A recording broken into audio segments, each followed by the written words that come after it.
Abdul Uza Al-Muzani terlahir dari kedua orang tua yang miskin di Gunung Warkon. Ayahnya meninggal, ia pun menjadi yatim. Tinggallah ia dengan pamannya yang kaya raya. Paman Abdul Uza menjadikan diri dan hartanya seperti milik Abdul Uza, seolah dia anaknya sendiri. Abdul Uza pun tumbuh dengan perawatan yang baik. Kehidupan berkecukupan dengan harta yang melimpah, itulah kehidupan anak yang bernama Abdul Uza hingga tibalah kabar tentang kenabian Rasulullah Shallallahu Alaihi Wasallam. Abdul Uza selalu mencari informasi tentang Nabi, sehingga Allah Subhanahu wa Ta'ala berkenan melapangkan dadanya yang suci untuk menerima Islam dan membuka hatinya untuk menyerap cahaya iman. Bersaksilah pemuda ini bahwa tiada Tuhan selain Allah dan Muhammad adalah utusan Allah.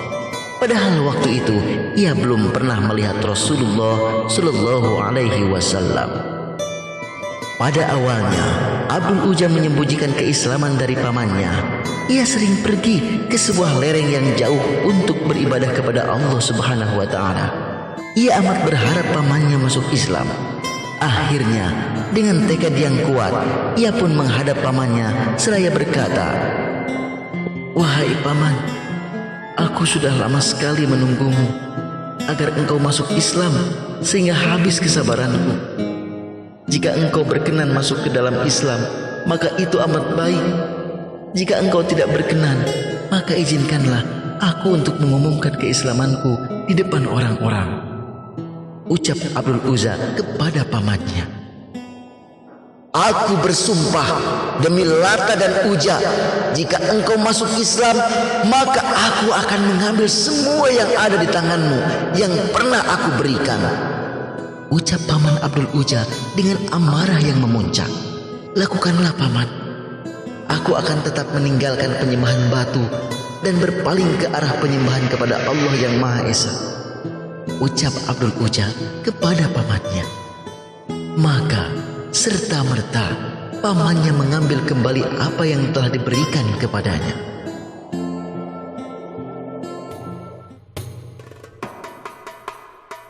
Berangkatlah Abdul Uza menuju Madinah dengan kerinduan yang sudah memuncak. Perjalanan begitu melelahkan, namun ia lalui dengan jiwa yang sabar. Walaupun harus tertatih-tatih, Abdul Uza pun sampai di Madinah. Abdul Uza merobek bajunya menjadi dua bagian. Bagian pertama ia jadikan sebagai sarung dan satunya lagi ia jadikan sebagai pakaian. Kemudian ia menuju masjid Rasulullah Shallallahu Alaihi Wasallam. Keesokan harinya Abdul Uza melihat Rasulullah Shallallahu Alaihi Wasallam. Kebahagiaan tampak di wajah Abdul Uza. Setelah sholat berjamaah, seperti biasa, Rasulullah Shallallahu Alaihi Wasallam memperhatikan orang-orang yang hadir. Beliau pun bertanya kepada Abdul Uza, "Dari suku mana engkau, wahai pemuda?" tanya baginda pada Abdul Uza. Abdul Uza pun menyebutkan nasabnya. "Lalu siapa namamu, nak?" "Abdul Uza, wahai Rasulullah," jawab Abdul Uza. "Namamu Abdullah sekarang," ucap Rasulullah Shallallahu Alaihi Wasallam. Kemudian Rasulullah mendekat ke arahnya dan bersabda, "Tinggallah di dekat kami dan bergabunglah bersama kami," ucap Rasulullah Shallallahu Alaihi Wasallam. Maka sejak saat itu semua orang memanggilnya dengan nama Abdullah. Tetapi para sahabat Rasulullah Shallallahu Alaihi Wasallam memberinya dengan gelar Zulbijadain. Suatu hari dalam persiapan menuju perang Tabuk, Zulbijadain meminta Rasulullah Shallallahu Alaihi Wasallam agar berdoa untuknya. Rasulullah Shallallahu Alaihi Wasallam pun mendoakan agar Zulbijadain terjaga dari pedang pasukan kafir. "Ya Rasulullah, bukan ini yang aku inginkan. Aku ingin mati syahid," ucap Zulbijadain. "Jika engkau berangkat berjuang di jalan Allah, kemudian engkau sakit dan mati, maka engkau akan dicatat sebagai seorang syahid. Jika hewan kendaraanmu mengamuk dan engkau pun jatuh darinya sehingga engkau mati, maka engkau pun syahid karenanya," ucap Rasulullah Shallallahu Alaihi Wasallam.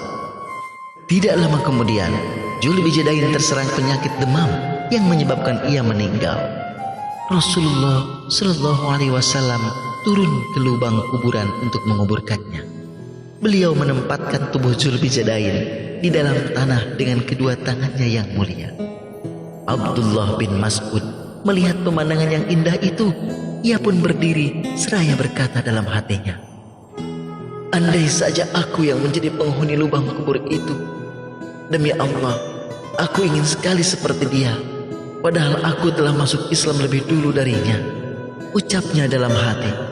Sungguh indah perjuangan Dzulbijadain meninggalkan semua gemerlap kekayaan untuk menjemput indahnya kehidupan di dekat Rasulullah Shallallahu Alaihi Wasallam.